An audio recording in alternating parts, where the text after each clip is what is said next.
Thank you, Viv, for the very thorough introduction. Makes me sound like I know what I'm doing.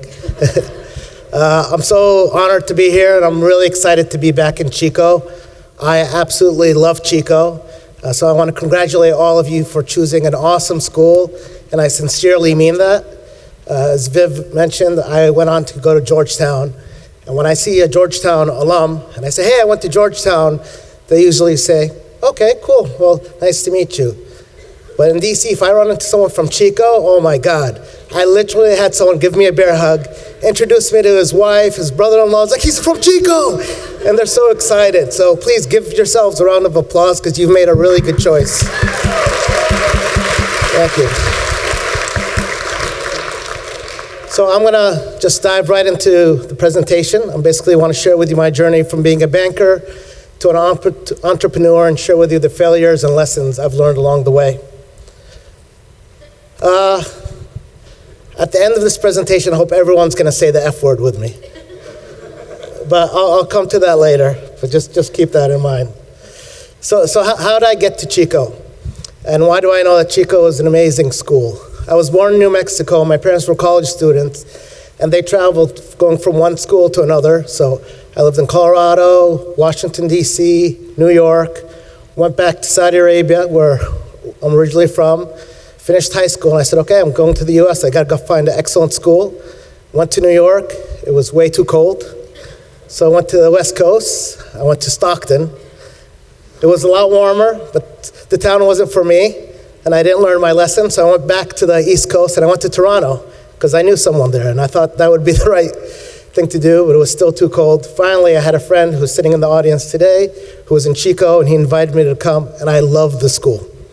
And so as soon as I arrived, the next day I decided I'm going to apply for admissions. And even when I met the admissions counselor, they asked me something that stuck with me till today. They were the only school, they didn't ask me, what do you want to do? They asked me, who do you want to be? And that's always stuck with me, that Chico is about teaching you who you want to be, not just about a job. So that's how I got to Chico.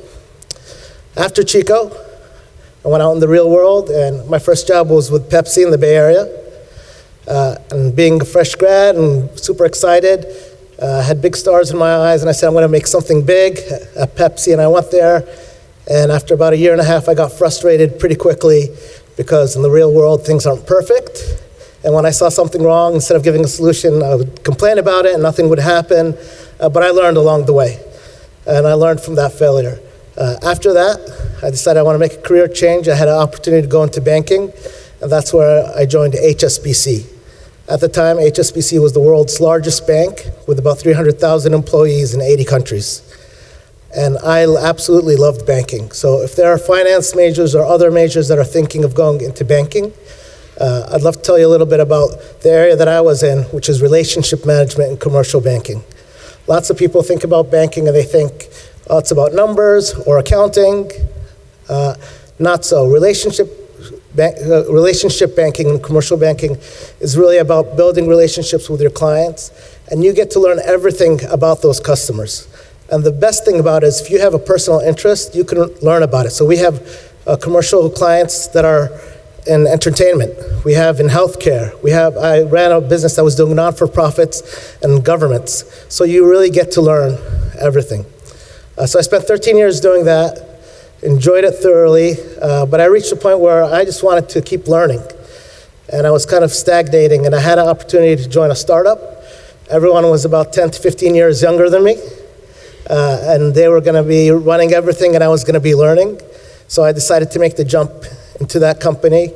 We launched that company, and then I went on to start my own startups. So the point from that is, don't think out of school if you get a job, it's forever. Nothing is forever. You can change, and you can have control.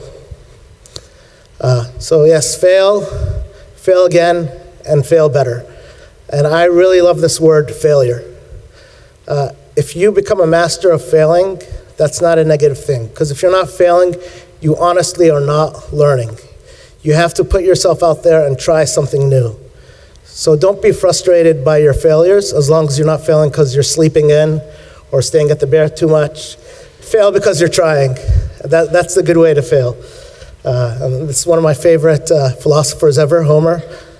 And as you said, if you're not making mistakes, you're not learning.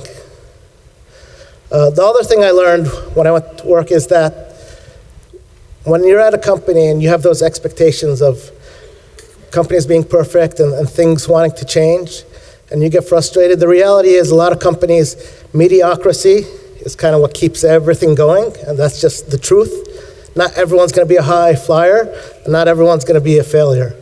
But if you recognize that and you go in, offer solutions instead of being frustrated by the mediocrity. Don't be frustrated, be fascinated. The other thing that I learned that sticks with me, and it's the most difficult thing to learn, is how to get things done.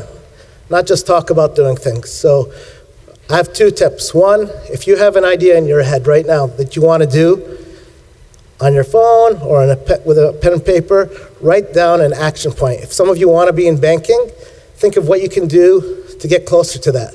Find me on LinkedIn, email me, say, hey, I want to talk to you for 15 minutes because I think I might want to be in banking. And put a date on it, and then just do it. And approach everything that way.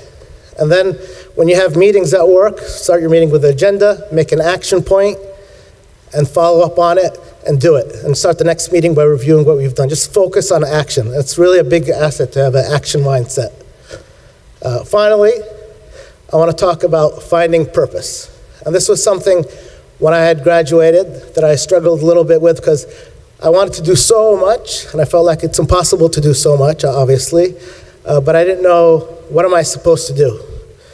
At school, I'm supposed to be a student. It's pretty obvious, but in the real world, you're kind of the master of your own destiny, and this is where I came across Ikigai, and it's pronounced like an Ikigai, but it's basically the Japanese concept of finding purpose.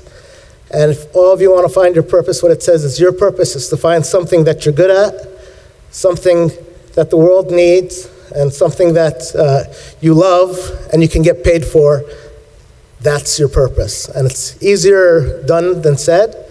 But the point is, if you find yourself in a job and you're making good money, but you're feeling a little empty, then you look at this and you're like, okay, I need to move. How do I move to another circle in this chart?